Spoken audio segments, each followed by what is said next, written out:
Anime reviews. तो या बहुत टाइम के बाद दोबारा हम आ चुके हैं एनिमे का रिव्यू लेने के लिए, और इस बार हम 3 एनिमे का रिव्यू करने वाले हैं और तीनों के तीनों एनिमे ऑन गोइंग है। तो या आज के 3 एनिमे में जो आखिरी एपिसोड आना बाकी है, लेकिन इनके आखिरी एपिसोड जब आते हैं अगले संडे को, तब मैं घर पे अवेलेबल नहीं हूँ, तो थोड़ा सा जल्दी वीडियो बना रहा हूँ। सो या लेट्स बिगिन। सबसे पहला जो एनिमे है वो है काइजू नंबर 8। अगर तुम गॉडजिला की मूवीज देखना पसंद करते हो या फिर पैसिफिक रिम जैसे मूवीज देखना पसंद करते हो, तो तुम्हें ये एनिमे बहुत ही मजा आएगी, क्योंकि काइजू नंबर 8 में हमें बहुत ज़्यादा टाइटन्स देखने को मिलते हैं और उनको रोकने के लिए काइजू डिफेंस फोर्स और काइजू डिफेंस फोर्स काइजू को बहुत सारी नई नई तरह की गन से हमारे काइजूस की धज्जियां उड़ा देते हैं। और काइजूस को साफ करने के लिए एक सर्वेलेंस टीम, यानी कि काइजू की डेड बॉडी यहाँ पे पड़ी है, तो उस डेड बॉडी को साफ करने के लिए एक सर्वेलेंस टीम बनाते हैं। और हमारा मेन कैरेक्टर उसी सर्वेलेंस टीम का हिस्सा है, हिबिनो काफ का एक 32 ईयर का बंदा, जिसे बनना है काइजू डिफेंस फोर्स का मेंबर। और अपनी दोस्त मीना के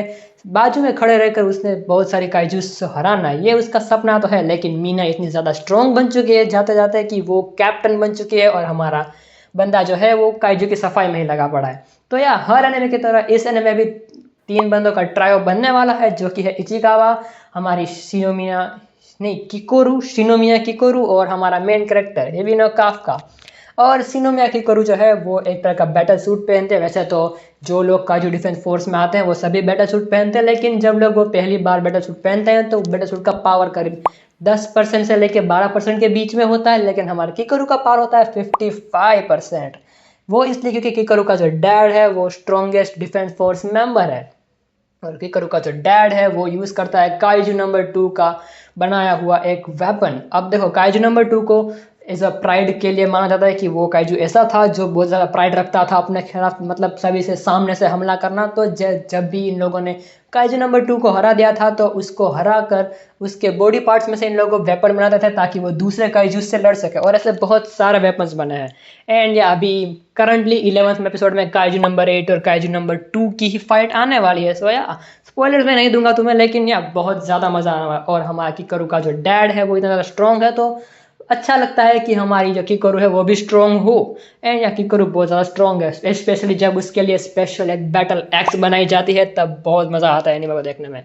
तो या फिर बहुत ज़्यादा स्टोरी आगे बढ़ती है और हमारे मेन कैरेक्टर को चांस मिलता है कि वो दोबारा ज्वाइन कर सकता है काइजू डिफेंस फोर्स को, और वो फाइनली टेस्ट को पास भी कर लेता है और वो ज्वाइन हो जाता है काइजू डिफेंस टीम में। लेकिन बात यही है ना कि हमारे फिर थोड़ी सी स्टोरी आगे बढ़ती है और हमारा जो मेन कैरेक्टर है हिबिनो काफका, उसे एक तितली दिखती है। वैसे ये तितली नहीं है, तो ये जो तितली या फिर जो भी ये तुम क्रीचर बोलो, वो हमारे मेन कैरेक्टर के मुंह के अंदर चला जाता है, जिससे हमारा मेन कैरेक्टर एक काइजू बन जाता है। या हमारा मेन कैरेक्टर एक ह्यूमनॉइड काइजू है, जो कि काइजू भी बन सकता है और इंसान भी। यहाँ से सीन बहुत ही ज़्यादा मज़ा आने वाला है तुम्हें एनिमे को देखने में। और जब जब हमारा मेन कैरेक्टर काइजू बनता है, पीछे जो म्यूजिक बजता है एपिक। तो या काइजू नंबर 8 देखने लायक है मूवी। अभी इसके 12 एपिसोड आने वाले हैं, जिसमें से 11 एपिसोड आ चुके हैं। और क्रंची रोल भी काइजू नंबर 8 के लिए बहुत ज़्यादा मेहनत कर रहा है, क्योंकि जब जब काइजू नंबर 8 का एपिसोड आता था तो वो लोग जापान से लाइव करते थे, और लाइव ख़त्म हो जाने के आधे या 1 घंटे बाद हिंदी, इंग्लिश और बहुत सारी भाषाओं में उनका ट्रांसलेशन आ जाता था। तो या क्रंची रोल बहुत ज़्यादा हेल्प कर रहा है काइजू नंबर 8 को ग्रो करने में। तो या काइजू नंबर 8 देखने लायक एनिमे है। और अब हम बात करते हैं दूसरी एनिमे, जो कि है डीमन स्लेयर सीजन 4। तो यार demon slayer season 4 Hashira training arc full comedy series, और कहूँ तो फिलर से भरी हुई, क्योंकि मांगा के सिर्फ एक एपिसोड में इन लोगों ने सिर्फ मांगा के 1 या 2 पैनल को ही एनिमेट किया था, बाकी सब कुछ एनिमे स्पेशल। अगर तुम एनिमे देखोगे तो तुम्हें एनिमे एक्सक्लूसिव कंटेंट देखने को मिलेगा। काइंडा इन लोगों ने बहुत अच्छी बात करी है, और काइंडा मैं कहूँ तो बहुत बुरी बात करी है। लेकिन इन लोगों ने बाद में अनाउंस कर दिया कि जो हमारी इन्फिनिटी कासल वाली जो आने वाली है उसके एपिसोड्स नहीं आएंगे। हम मूवी का ट्रायोलॉजी बनाएंगे, जहाँ पर हम 3 मूवी बनाएंगे इन्फिनिटी कासल को कवर करने के लिए। अब काइंडा मुझे लगता है ये बेवकूफ़ी है, क्योंकि पहले मूवी में वो अकाजा के साथ होएगी फाइट, वो दिखाएंगे जहाँ पर तांजीरो और गियू अकाजा को मार देंगे वगैरह वगैरह। दूसरी मूवी में हमारा अपर मून 2 के साथ फाइट होएगी, इनोस के कोचो और हमारी कनाओ करेंगी उसके साथ फाइट। और तीसरी मूवी में कोकोशिबु अपर मून 1 के साथ फाइट होएगी, जहाँ पर हमारा strongest Hashira, stone Hashira and wind Hashira दोनों उसके साथ लड़ने वाले हैं। तो काइंडा मुझे अच्छा नहीं लगा कि इन लोगों ने मूवी का ट्रायोलॉजी बनाने का सोचा, मतलब एपिसोड ही अच्छा था, ये मूवी करने कोई ज़रूरत नहीं थी। इससे अच्छा ये लोग ये भी कर सकते थे कि हाशिरा ट्रेनिंग आर्क के लिए ये लोगों ने जो एनिमे एक्सक्लूसिव्स बनाए हैं वो उन लोगों को बनाना ना पड़ता और एक मूवी निकाल देते हाशिरा ट्रेनिंग की 2 या 2.5 घंटे की। फिर भले ही उसमें थोड़ा सा कट कुट कर देते तो कोई भी इतना कुछ इंपॉर्टेंट है नहीं। इंपॉर्टेंट है हाशिरा ट्रेनिंग आर्क, इंपॉर्टेंट है क्योंकि उसके एंड मोमेंट में जो होता है वो डायरेक्ट इन्फिनिटी कासल आर्क से कनेक्ट होता है। तो या बाकी का आगे का जो ट्रेनिंग वाला पार्ट है, मतलब हाशिरास बहुत सारे डीमन से ट्रेन कर रहे हैं कि हमें तुम्हें फ्लेक्सिबिलिटी के लिए मित्सुरी के साथ ट्रेनिंग करनी पड़ेगी, मतलब ऐसे वाली ट्रेनिंग कर रहे हैं। वो थोड़ा सा अगर वो लोग स्किप कर देते, जल्दी जल्दी निकाल देते तो या अच्छी खासी मूवी बन जाती और फिर इन लोगों को ये ट्रायोलॉजी निकालने की ज़रूरत ना पड़ती। बाकी तुम क्या सोचते हो ये डीमन स्लेयर के ये जो इन लोगों ने डिसीजन लिया है कि हम मूवी की ट्रायोलॉजी बनाएंगे? काइंड ऑफ मुझे अच्छा नहीं लगा कि ये लोग ऐसा करेंगे, क्योंकि मैं जहाँ पे रहता हूँ और जहाँ पे मेरी कॉलेज है वहाँ पर तो यार मूवी देखने का बहुत चांस नहीं बनता क्योंकि पढ़ाई इतनी करनी पड़ती है और या वो वही वगैरह का सीन है, इसलिए अच्छा एपिसोड ही अच्छे हों इन लोगों के।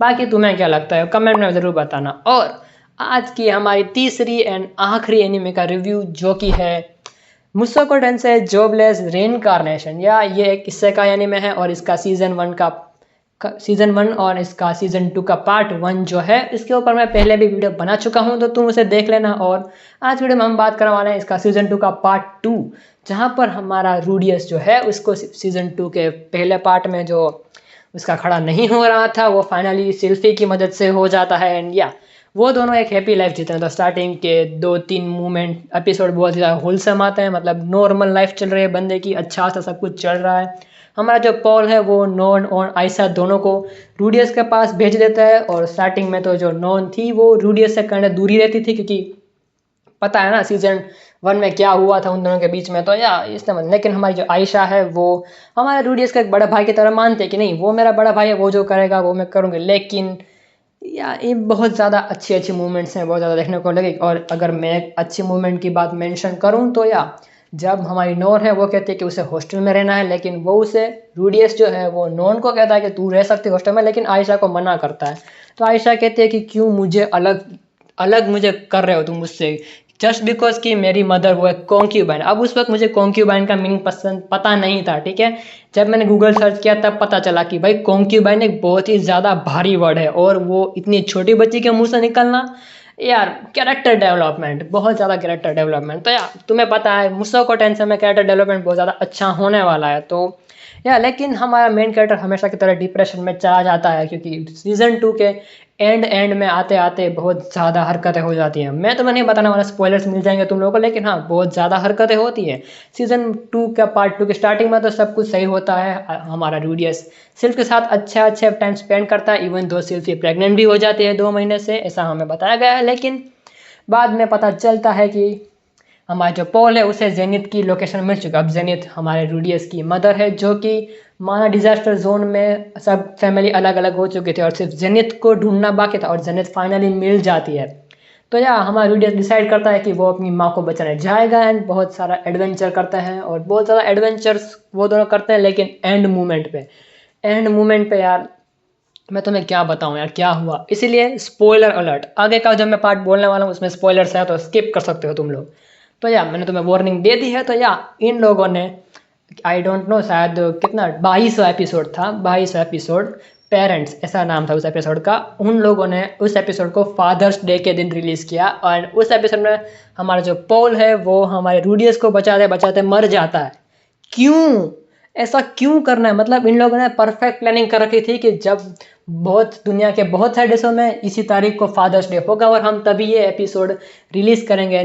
भाई मुझे वो सीन देख के मुझे नहीं लगा था कि पॉल मर जाएगा। भाई वो मरा नहीं, उसका पूरा शरीर आधा कट चुका है, ऊपर नीचे कमर से लेके सब कुछ आधा कट चुका था उसका एनीमे में।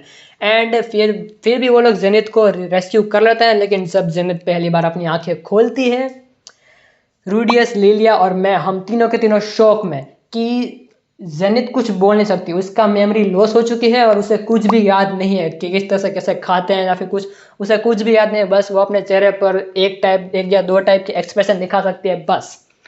भाई इससे हमारा मेन कैरेक्टर इतना ज़्यादा डिप्रेशन में आ गया था कि तुम पूछो मत। लेकिन अभी भी इसका एक एपिसोड आना बाकी है, तो देखते हैं कि क्या जल्दी इससे रिकवर हो पाती है या फिर रिकवर नहीं हो पाती है, अब हमें पता नहीं। लेकिन या हमारे रूडियस के साथ बहुत ही बुरी हरकत हुई है, जो आखिरी के 2-3 एपिसोड में उसने अपने डैड को खो दिया, उसने अपनी माँ को खो दिया।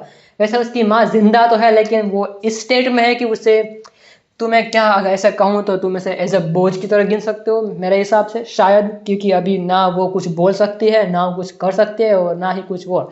10 साल से वो एक क्रिस्टल के अंदर कैद थी, जिसकी वजह से उसने अपनी मेमोरी वो सब कुछ लॉस्ट कर दिया। बाकी तुम्हारे क्या थॉट्स है मुझको टेंसेक सीजन 2 क्या होगा तुम उसे देखते हो तो।